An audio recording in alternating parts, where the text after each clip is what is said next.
రాష్ట్ర ప్రభుత్వంపై బండి సంజయ్ ఫైర్ అయ్యారు. జీవో నెంబర్ 317పై ప్రభుత్వం చర్యలు తీసుకున్నారు. జీవో నెంబర్ 315ను సవరించాల్సిందేనని డిమాండ్ చేశారు. జీవోపై 317పై టీచర్ల విజ్ఞప్తులను పరిగణలోకి తీసుకోవాలన్నారు. బీజేపీ రాష్ట్ర కార్యాలయంలో ఆయన మీడియాతో మాట్లాడుతూ జీవో కారణంగా టీచర్లు ఇబ్బందులు పడుతున్నారని తెలిపారు. ఇప్పటికే 34 మంది టీచర్లు ఆత్మహత్య చేసుకున్నారని పేర్కొన్నారు. టీచర్ల తమ జీతాలు అడుక్కునే పరిస్థితి వచ్చిందని మండిపడ్డారు. బదిలీలు, ప్రమోషన్లు అంటూ కొత్త డ్రామా షురూ చేశారని ఫైర్ అయ్యారు. స్థానికత కోసం ఉద్యమం చేయాల్సిన పరిస్థితి రావడం దారుణమన్నారు. 4 డిఏలు ఎందుకు పెండింగ్లో పెట్టారో చెప్పాలని ప్రభుత్వాన్ని కోరారు.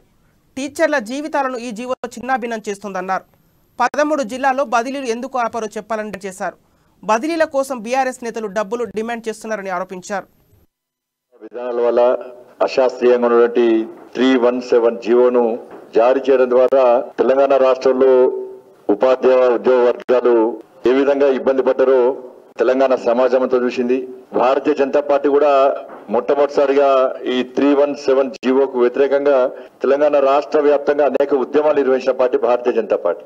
మొత్తం ఉద్యోగ ఉపాధ్యాయుల కుటుంబాలను చిన్నాభిన్నం చేసినటువంటి జీవో 317.